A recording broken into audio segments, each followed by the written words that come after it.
Here we are, it's launch day for Way of the Hunter. Now let's go over a few things that's going to help you on day one. Here we are, all waiting patiently, ready to download the game. Let's get the information we need to get started. Once you get the game downloaded, we're going to go through the intro and learn all about the game. Now, it's very important to continue on this main introductory quest line, as this will allow you to open up the other maps plus multiplayer. Side note, there is quite a few bugs in multiplayer at the moment. They are working on them. Let's hope it's not too long. When you're going through your initial quest line, there is a whole heap of tooltips that come up, and it, like anything, is very overwhelming. We're here to help you out with that today. These things that they go over, everything from weapons, tracking your kills, hunting scents, and other items that will help you with your hunt. So let's take a look at the first thing, weapons. They are probably the biggest thing that we're going to need in the game, as we've got no other choice apart from long rifles or shotguns at the moment. Shotguns, of course, predominantly used for small game like rabbits, possibly foxes if you're close enough, and of course, waterfowl or birds. When we talk long rifles, these range from everything from a 243, I believe it is, up to a 338. 338, using it for the incorrect animal, will not gain you the most from your harvest. This is not a good thing, because your harvest, and as explained in the tutorial, is what you get paid off. Part of the harvest is the meat and the amount of quality meat that you get. Using the incorrect weapon for the animal will destroy quite a bit of that meat and lower the price for your in-game credits. There is also a secondary factor to what will lower this, and that is also the time in between when you shoot it and harvest the animal. If you leave the animal for too long, you may get a potential of not actually getting any funds whatsoever.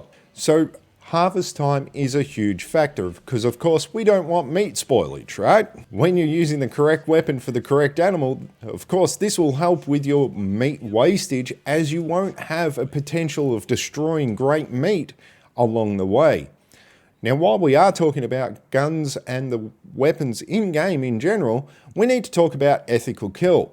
Just like in real life, ethical kill is the highest proportion of this game. Taking the correct shot on the correct animal will certainly help you along the way. What do I mean by correct shot, you say? That's a great question, all. Aiming for the lung or the heart region on most animals will certainly help you in that direction. By having a misplaced shot into something like the stomach will definitely destroy quite a bit of meat, and also have a longer time before that animal dies, or only potentially wounding it. So this means no harvest or less usable meat for your harvest. So remember, take your time, get corrected in distance, and take the correct weapon for the target species that you're after. When you log back in, your kill will still be there. That's right. You can leave markers on the map, and also anything that you don't collect the day before or last time you logged out will still be there the next time you log in. Not necessarily a good thing, so ensure you collect everything before you log out, and if your game crashes, you still get to get it. Bonus! Now, there is also a couple of other factors that determine the price of the animal, and also what you can control to make it better. Now, there's 3 life cycles to most animals in the game, that is being young, adult, and mature. Now, there is noticeable differences to the animals as you go through the game as well.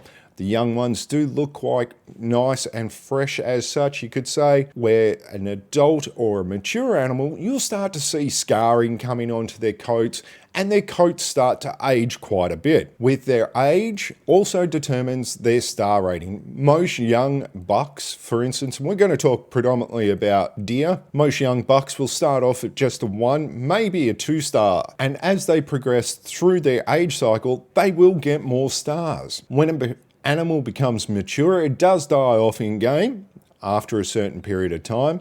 They haven't released that exact information of how long the animals do last in game, because probably just like in real life, there could be a variation and they may have a bit of RNG hooked up to it as well. If I was making the game, I'd do that. Now, what causes our animals to have different star ratings? Their genetics. Now, the genetics is something that you can't control directly, but you can assist with. And what do I mean by genetics? Well, the genetics are their potential of being a 5-star animal, having greater sized racks, better fur and coats overall. And this is what we're looking at. They will also produce larger animals, which means in return that you're getting more value from the meat that you harvest, because there is, of course, more of it. So when we're looking at taking an animal, to start the game, we probably want to be just taking low star rating mature animals, stars 1 and 2, possibly 3s in their mature age. This means that they will be weeded out of the herds, and we get to control that those 4 and 5 stars, if we potentially see them, can help with the reproduction and increase those greater herd sizes overall. Now, I don't mean more within the herds, I mean the size of the animal in general. How much meat they carry, their racks. With all of this in mind, very important that we don't take high star rating animals only, and also that we're not wiping out herds, just taking all the females, as this will lower our herd population. Because of course, if we don't have females to reproduce them, we won't have animals to shoot in the future. So think of it more like real life. It is very realistic in this sense, and that is what they've geared everything to be, is as realistic as possible. Now, there's also another factor that we need to look at too, and this is passes. There is passes to locked areas which are owned by other people. You can complete quests to get access to these areas sometimes, and also buy the pass. The pass is about 4,500 credits, and this will initially give you higher quality animals straight away. So while your herds take time to build up and get to where you want them to on the public hunting areas, you can hunt higher quality animals within the past areas. We're going to wrap this one up for today. Remember, if you enjoyed what you see, hit the like and subscribe button. If there's more content that you'd like to see on a specific topic within Way of the Hunter, drop a comment and we'll add it to our list of things that we're going to make for you in the future. I'm NaraxBeld. I'll see you in Way of the Hunter. Happy hunting.